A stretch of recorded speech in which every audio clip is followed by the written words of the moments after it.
I'd like to start off with giving you a bit of a background to the Sisters in Higher Education Network, who we are, what we do, and then I'd move into what racism is, and then we'll be looking at microaggressions, and then we're going to be doing some activities as well. And I'm hoping to end with some tips from ourselves, main things that we are sharing. It's not me just standing here and imparting information, but for us to learn from each other as well. Of hours, I'll be able to talk to you about Shine. Now, the reason why I thought I should give you a bit of a background as to who Shine is to come to that point when we started and why we are here now. Essentially, what has made Shine who we are. And then I'm also going to be talking about race, trying to give a definition of what racism is. Looking at microaggressions, again, we've all heard microaggressions, we'll be looking at some examples. And depending on the time, there'll be maybe a 5-minute break.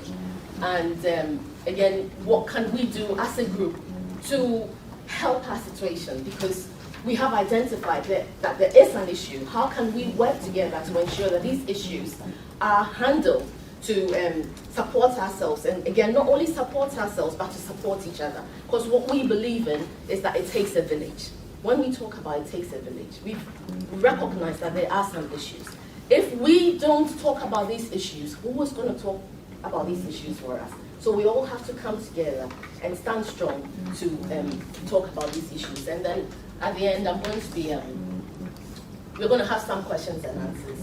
One other quote that really hit me was race equality and multiculturalism reports that these subjects are often designated as low status when performed by BME staff, yet they appear to acquire higher status when performed by white staff. Why is that? So some of these issues are what we identified. Again, what some of the sisters have said is they feel disappointed that after spending 10 years in academia, having been promoted, I feel ashamed.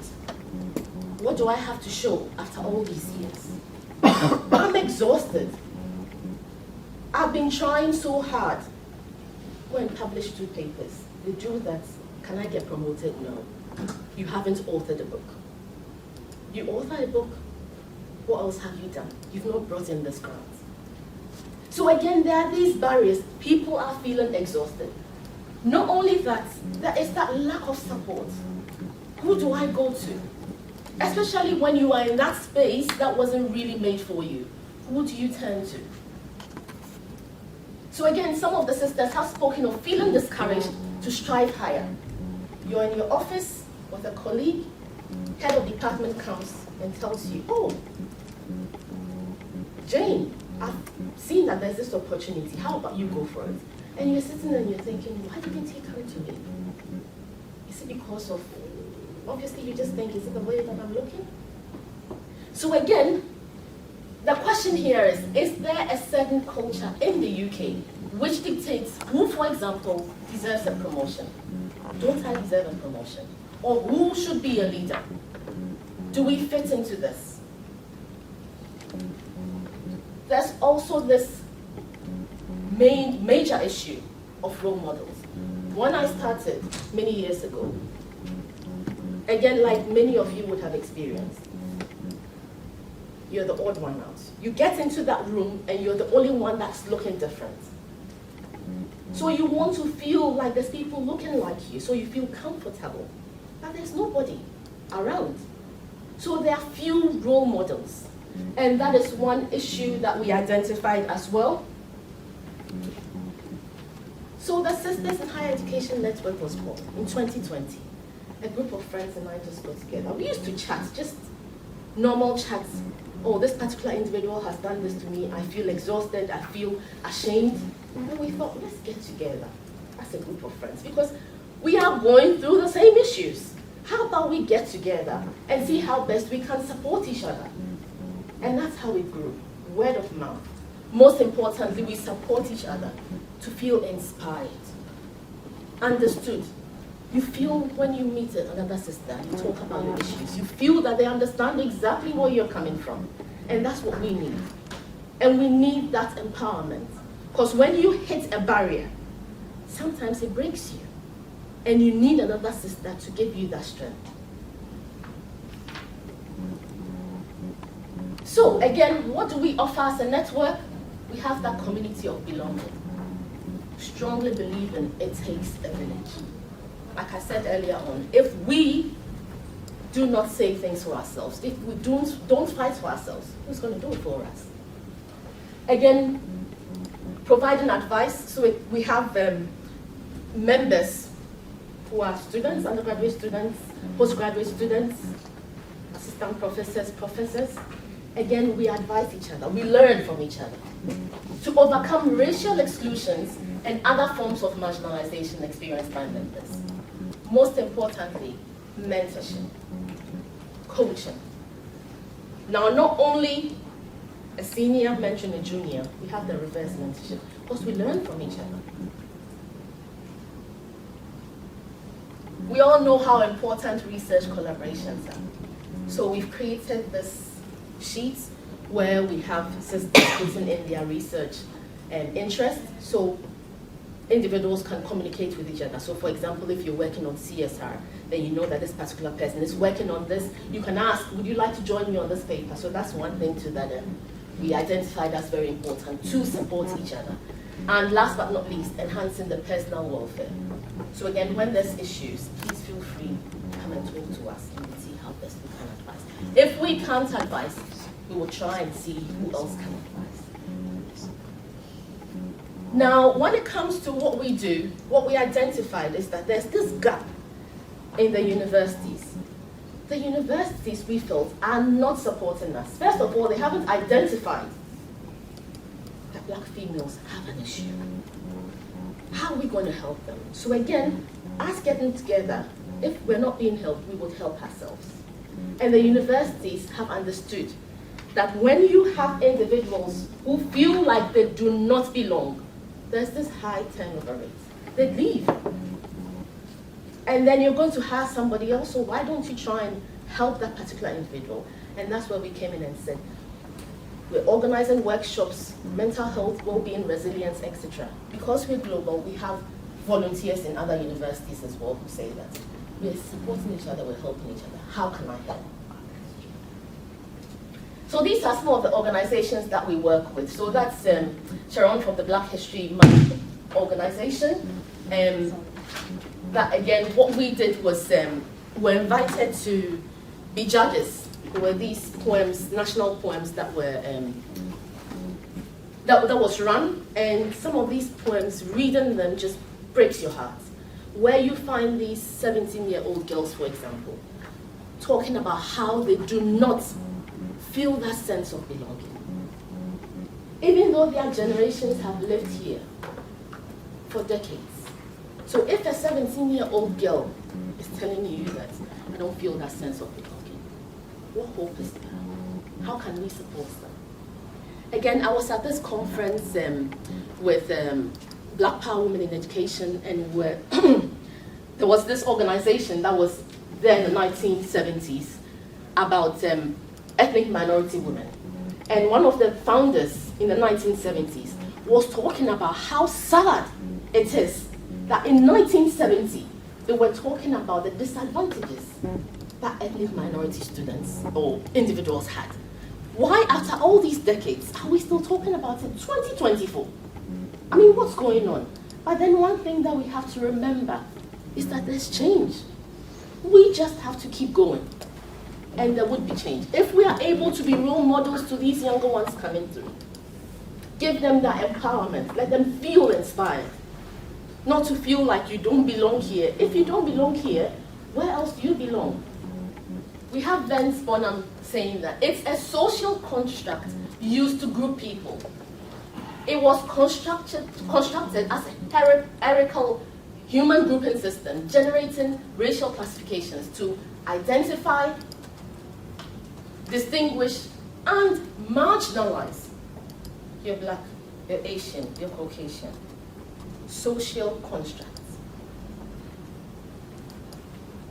Across nations, regions, and the world, race divides human populations into groups, often based on physical appearance, social factors, and cultural background.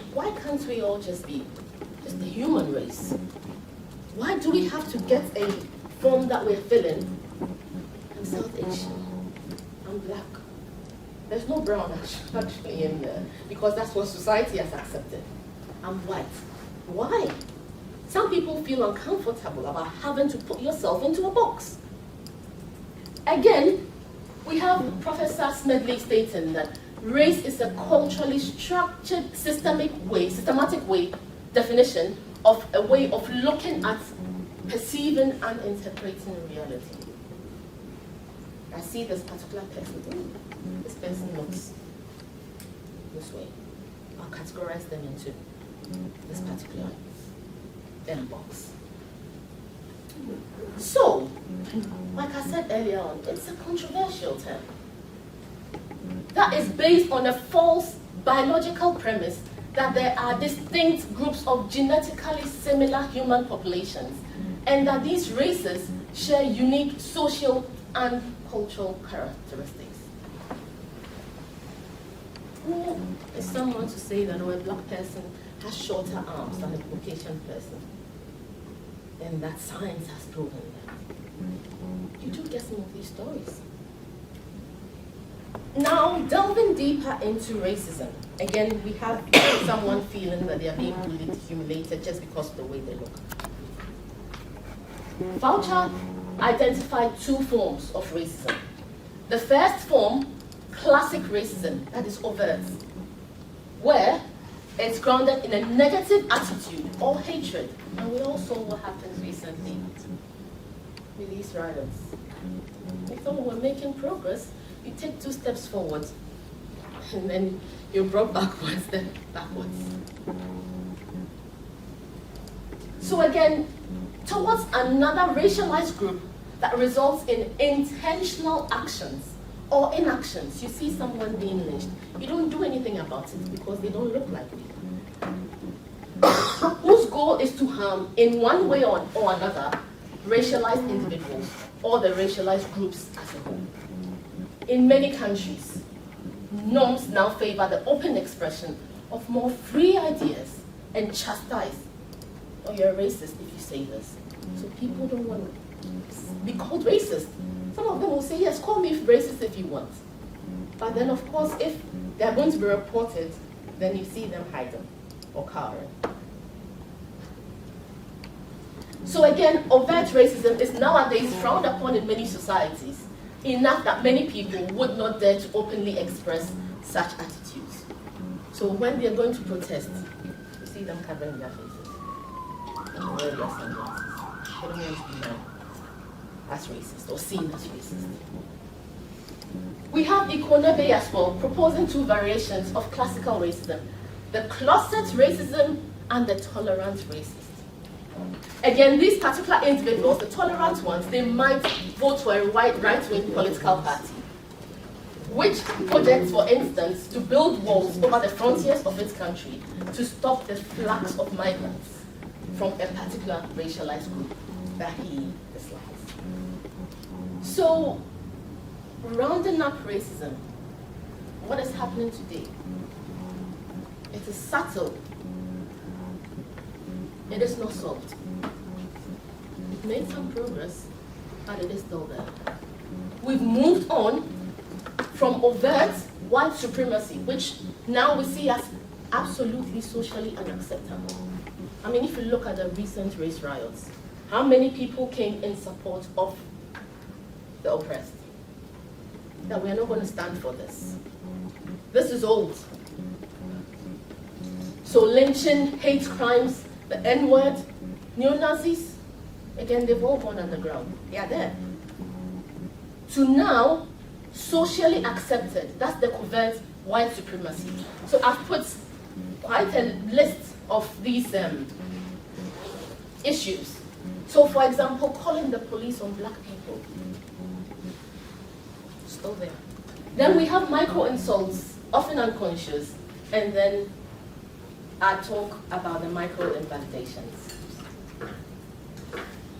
So again, micro assaults, it can be verbal or non-verbal, the way someone acts towards you. You obviously see it. Sometimes the way you are looked at. It's like, this is my space, don't come here. Avoidance behavior. This has nothing to do with me. Just sort yourself out. Purposeful discrimination action, and it's meant to intentionally hurt the person who it is directed towards. So that is the micro assaults, the intentional ones. Then we have the micro insults. Do you speak English? And I'm certain that many of you would have this in academia. It's demeaning,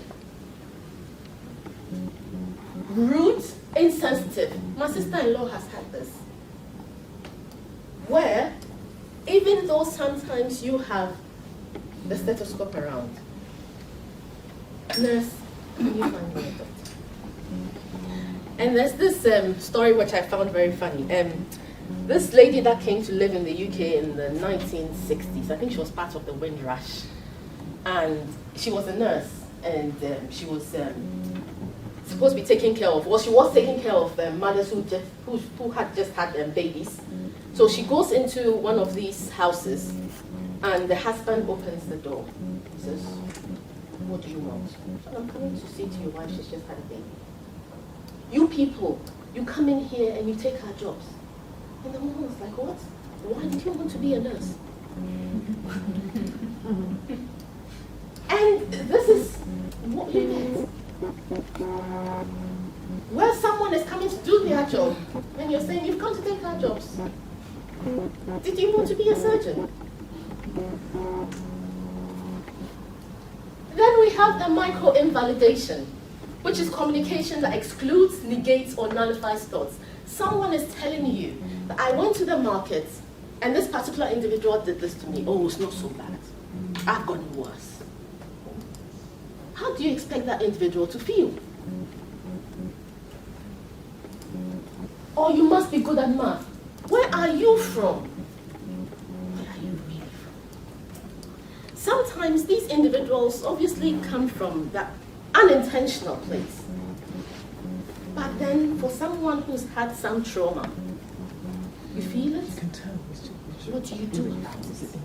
Sometimes you have no comeback words, or you are not in that state to say that, "Oh, I'd like to educate the person." Oops. So again, in a nutshell, microaggressions. Subjecting an individual to more criticism and harder judgment compared to their white counterparts. Continually arranging team social events based around alcohol, thereby making an individual feel unwelcome. You know I can't come along, but then it's like we're going to this bar. A lack of awareness of personal space and personal boundaries, which can lead to uncomfortableness, dismissing an individual's opinion or perspective, not giving eye contact when the individual is speaking, people moving away from you or holding their breath when around you. Not pronouncing or spelling an individual's name correctly. And I have had many people call me someone else's name. I had this white lady walking with me, and she was like, "Oh, you're not Jane, are you?" And I'm thinking, can you sometimes make that effort to distinguish? I've had students calling me my colleagues' names. And how does that make you feel? I mean, it gets to a point where you become stoic. But for those who are newly used to this, it can hit hard. So that's microaggressions in a nutshell. And this is more evidence. So we had the mental health in England talking about how misspelling or pronouncing employees' names, exclusionary comments around people's age, working pattern, and then half of white British people say they've experienced discriminatory behavior versus 57% of Asian or Asian British workers and 72% of black British employees. Okay. Again, there's impacts on society, societal cohesion, individual well-being, and it's there. So these issues can exacerbate inequality, create barriers to success, and lead to social unrest, like we saw in the George Floyd case.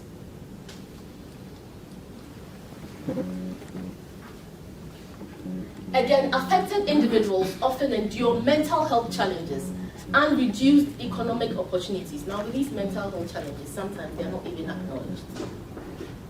Even in the Black society sometimes, and I was telling my friends, I mean, when we meet and we're having a chat, when someone says I'm having mental health issues, straight away, you're thinking the extreme, i.e. madness.